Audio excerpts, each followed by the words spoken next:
Sure, I'll pick it up after I get the girls at soccer. You already ordered it on eBay?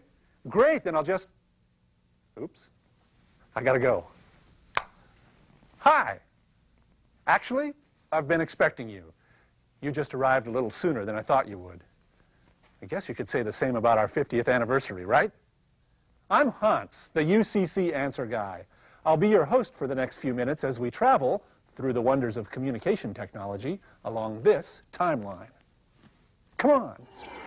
It doesn't seem possible. 50 years, 1.3 million members, some 5,600 congregations, 300 health and human service institutions, 32 colleges and universities, 7 seminaries of the church, and 8 more that are closely related, a national staff of 200, associations, conferences, and a general synod of about 800 delegates that meets every 2 years. Hello? Are you with me? It's us, the United Church of Christ, the UCC. Yeah, numbers are one thing, but we're so much more than numbers. Okay, answer guy. So who are we? How do you describe the United Church of Christ? A mainline Protestant church? A 1957 union of the Congregational Christian churches and the Evangelical and Reformed Church? A church of testimonies, not tests of faith? A peace with justice, open and affirming, multiracial, multicultural, accessible to all, united and uniting church? A church where God is still speaking? All that, sure, but so much more. We are a unique expression of faith, a heady and exasperating mix of individuals who join together in congregations and groups to live out Christ's gospel in the world. But how did we get here? And what's in our future? 1957, we organize ourselves as a union between the Congregational Christian churches and the Evangelical and Reformed Church. We parade in the shadow of Cleveland's Terminal Tower, a new denomination, though we boast some of the nation's oldest churches, including West Parish UCC of Barnstable, Massachusetts, founded in 1616, 4 years before the Pilgrims came to America. The congregation was formed in London and moved as a group to West Barnstable in 1639. We still gather there in worship each Sunday. And so we begin the journey from the handshake to the comma. Along the way, we develop an identity as a certain kind of church. This happens at several points, but nowhere more intensely than right here. The 1970s, Richard Nixon, Kent State, Ali, Cosell, Saturday Night Live, Billie Jean King, Rocky, The World According to Garth. Women and people of color gain a new sense of identity. In the UCC, it's more than just symbolic. United Black Christians, the Task Force on Women in Church and Society, the Council for American Indian Ministry, Pacific Islander and Asian American Ministries, the Council for Hispanic Ministries. In 1973, General Synod suspends business and sends a plane load of delegates to the Coachella Valley to demonstrate with Cesar Chavez and striking farm workers.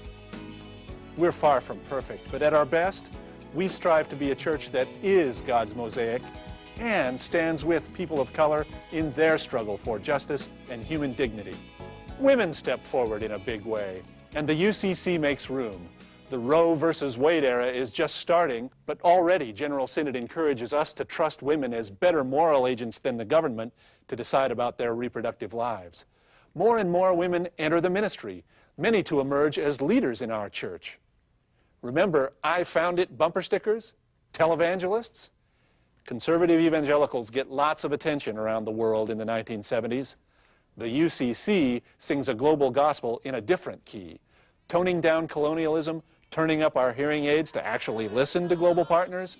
We respond to their requests, not just preachers and teachers, but doctors, tractors, heifers.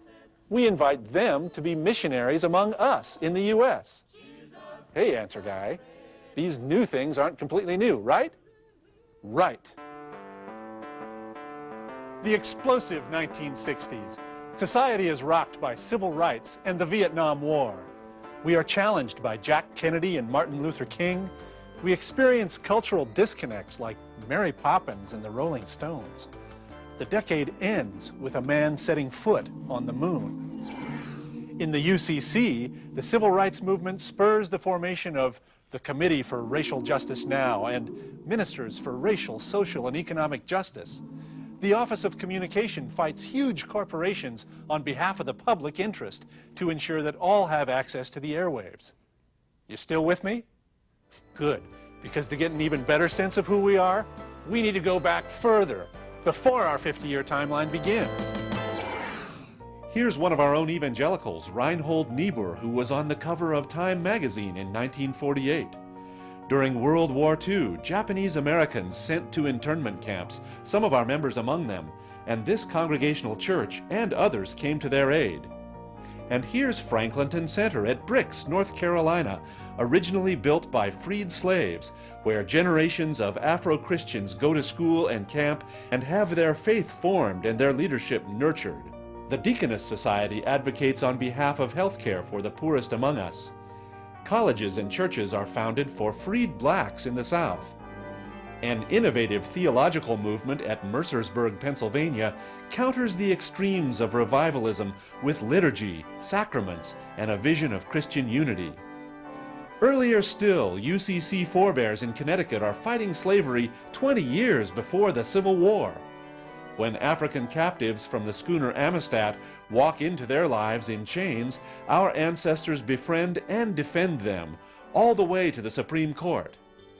We break ground in women's leadership, too, with the first ordination of a woman in North America, Antoinette Brown, in 1853. Old Zion Reformed Church in Allentown, Pennsylvania, hides the Liberty Bell under its floorboards during the American Revolution. Wow. But let's move back into our timeline. Fast forward, please. The problem with picking any one spot or looking through any one lens is that you miss cool stuff, like the Disabilities Ministries or the 1985 General Synod that urges our churches to become accessible to all. Hey, there's Harold Wilkie on Capitol Hill at the signing of the Americans with Disabilities Act. There was our 80s activism, the sanctuary movement, Lenten witness arrests at the Capitol, the toxic wastes and race report, pressure against South African apartheid, and our partnership with the Christian Church Disciples of Christ. There's Archbishop Desmond Tutu at our first Joint Synod Assembly. Our 1993 apology to the Hawaiian people for our complicity in the U.S. government's overthrow of Hawaii, the uniting of our global ministries with the disciples, and our shared ordained ministries with the Formula of Agreement partners, the Reformed Church in America, the Presbyterian Church USA, and the Evangelical Lutheran Church in America. There is Sweet Honey in the Rock at another Joint Synod Assembly. And those 12-foot tall puppets. Then there's our Cornerstone Fund and our publishing work. Creative learning programs. Did you know that the Pilgrim Press is the oldest continuous publisher in North America? Don't forget our Synod's opposition to wars and weapons and invasions, our years and years of relief and recovery work, and our countless and diverse expressions of worship. Remember the UCC hymnal, Book of Worship, and its reflection of gifts from the ecumenical movement? The New Century hymnal, and its sensitivity to inclusive language and multicultural hymns.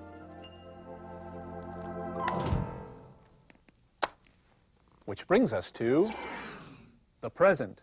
Today we're engaged in leadership development and multiple paths to ministry, the ongoing struggle for a just and equitable federal budget, amplifying mainline religious voices in the media, taking back the airwaves from those with an angry, narrow, partisan focus.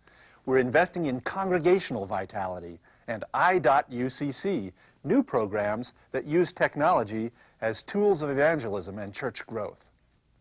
And of course, there is our God is Still Speaking initiative. But If you dropped out of the blue into the United Church of Christ on our 50th anniversary, it wouldn't take you long to hear the words marriage, equality. What the General Synod said on the 4th of July, 2005 about equal marriage rights for gay and lesbian couples has set off another kind of fireworks. But this action has also prompted intense and thoughtful dialogue in and beyond our churches about the nature of family and God's unfolding revelation in our midst. What prompted this whole chain of events? You can trace it right back to the 1970s, when the UCC's Golden Gate Association tapped Bill Johnson as the first openly gay person ordained to Christian ministry by any church anywhere in the world in modern times, a time in our churches when parents began asking about churches' welcome for gay and lesbian children, about their faith, and about what their relationships mean to us. Which says 3 things about who we are and what we've been doing for these 50 years. First, General Synod has often not been the initiator of those controversial positions on behalf of justice and human rights that seem to characterize our uniqueness in the eyes of the world. Such initiatives have bubbled up in our churches and associations and conferences. It is our people in the UCC who are committed to Christ's gospel of justice for the poor and welcome for the stranger. Our people in the UCC who challenge the church to remember its birthright and act boldly in the name of the one we serve. Our people in the UCC who speak truth to power, innovation to rigidity, reconciliation to the forces of division and distrust. Second, we don't expect to agree with each other on everything. Listen to the debates at General Synod. Read the letters to the editor from United Church Herald to AD Magazine to United Church News, or how the issue of slavery once tore America's churches apart, or the opposition to Antoinette Brown's ordination. We have always disagreed with one another. Now is no different. Third, what we do when we disagree is perhaps the hardest test we face. It's the test of our motto, that they may all be one. So, Answer Guy, could this be what we're famous for in the next 50 years? It just may be. A church that not only increasingly looks like the Pentecost church, but actively embraces both the blessings and challenges of being different and yet one in Christ.